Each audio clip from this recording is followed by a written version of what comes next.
Bienvenue sur ce premier épisode de CEO Recto Verso. Pourquoi cet épisode? Cet épisode, il est fait déjà pour vous expliquer pourquoi ce podcast, pourquoi ce nom, c'est quoi l'objectif des épisodes qui vont venir, qu'est-ce que j'ai envie de créer dans ce podcast. Eh bien, cet épisode-là va répondre à toutes ces questions. Avant qu'on commence, je vais quand même me présenter brièvement pour celles et ceux qui ne me connaissent pas. Je suis Lola Latar, fondatrice de Kerencia, une agence de communication qui accompagne les dirigeants à aligner leur image personnelle et celle de leur entreprise, avec pour objectif de construire des marques cohérentes, puissantes et incarnées. Si vous êtes ici aujourd'hui, c'est peut-être que vous aussi, vous en avez marre des discours bien ficelés, des postures contrôlées, des success stories sans aspérité. Eh bien moi aussi. Et c'est justement pour ça que j'ai créé CEO Recto Verso. Parce que je trouve qu'on voit trop souvent une seule face du leadership. Celle qu'on affiche, celle qui rassure, celle qui montre qu'on maîtrise bien les choses. Mais en fait, c'est qu'un bout de l'histoire. Parce que j'ai eu beaucoup de discussions en off avec des dirigeants et je sais ô combien derrière chaque projet, derrière chaque boîte, chaque prise de parole, il y a des êtres humains. Des êtres humains qui doutent, qui ont des virages, des nuits blanches, des décisions difficiles à prendre, des intuitions, de la pression. Et en fait, ça, on le montre moins. Je pense qu'on le montre moins, honnêtement, parce que c'est moins instagrammable, ça fait moins joli, c'est moins sexy.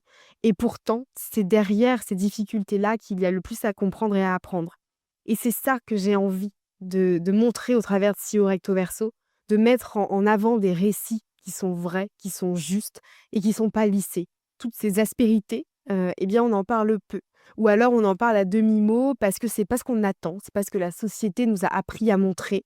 C'est parce que la société, nous a appris à raconter au travers de notre communication et pourtant c'est hyper important. C'est hyper important parce que c'est là que tout se joue et je peux vous dire que je le vois vraiment tous les jours dans mon métier. Parce que quand on travaille une stratégie de communication d'une marque, on travaille la réalité d'une histoire. On travaille la réalité de l'histoire du dirigeant, la réalité du terrain, le chemin parcouru, la posture, le rapport au monde que le dirigeant a.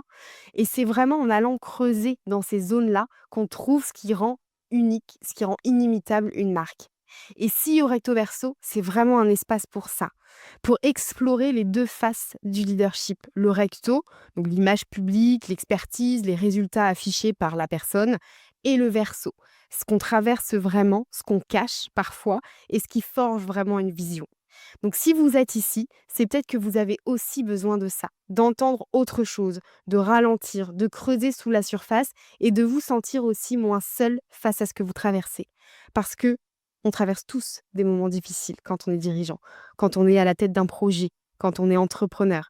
Il y a forcément des difficultés et il n'y a pas de raison qu'on n'en parle pas.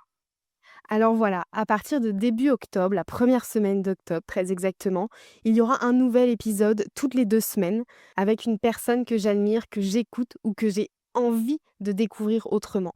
Vous pouvez vous abonner, bien sûr, sur votre plateforme d'écoute préférée, mais aussi sur YouTube, puisque le podcast sera présent en vidéo. Et si vous avez envie de suivre ça de plus près, vous pouvez aussi me retrouver sur LinkedIn. En tout cas, j'espère que les interviews que vous allez découvrir vont vous inspirer, vont vous montrer aussi que quand vous faites face à une difficulté, eh bien, vous n'êtes pas seul. Et vous allez découvrir au travers des différentes personnes que je vais interviewer, eh bien, qu'il n'y a pas un récit qui est pareil. Il n'y a pas une histoire qui est identique et il n'y a surtout pas un seul modèle de réussite. Donc merci d'être là, merci de m'écouter et on se retrouve très vite pour la première interview de CEO Recto Verso.